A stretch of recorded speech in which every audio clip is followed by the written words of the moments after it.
my honor to be here today in Philadelphia and to be a part of this international protest movement.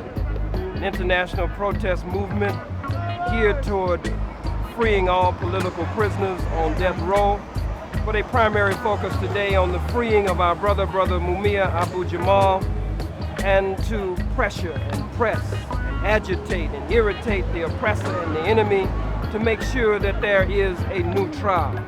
I must say that though Brother Mumia's day of execution has become a stay of execution, white America is on death row. And white America being on death row, we are certain will get no stay of execution. I know he's being imprisoned for the murder of a police officer in Philadelphia, and they get ready to put him in an electric chair in August, next month, as a matter of fact.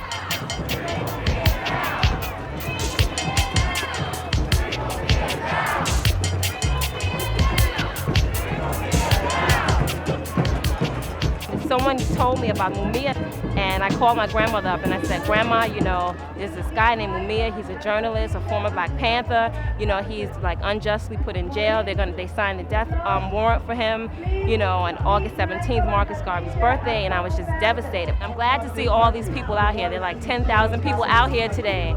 It makes me feel very, very good, because like I said, this is my 5th time out here, and, you know, this is the biggest crowd.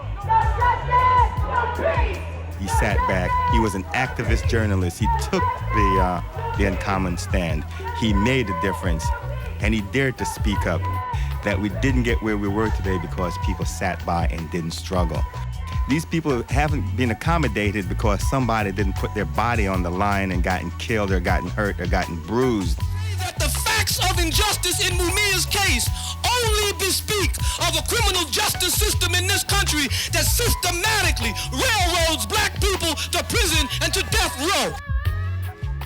Numerous cases of police and prosecutorial abuse in Mumia's case are well known across around the world. Found at the scene and used to help convict him was a .38. The fatal bullet in Officer Faulkner's head was a .44, according to the police department's medical examiner. How do you explain that? We're talking about testimony that was not allowed. How can Jamal have a fair trial when he wasn't allowed to have an important witness testifying in his behalf?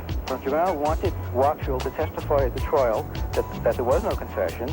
During the trial, Wachtel was on vacation, and Judge Sabo wouldn't subpoena him or wait until he got back. There may not have been any actual eyewitnesses to this shooting, and the theater did not testify, I'm not sure, said that they saw somebody fleeing from the scene. And of course, Mumia Abu-Jamal had also been shot and was found there on the ground, so couldn't have been fleeing from the scene. This confession was very suspicious. It turned out that the cop and security guards both knew the cop was killed, and they concealed the fact. And it's also known that the police didn't even smell Mumia's gun to see if it had been fired recently. Yes, he does have a reputation as a hanging judge. He's convicted more people to death, twice as many people than any other judge in the country, I think I read. He was written up in yesterday's New York Times Magazine for his toughness on execution.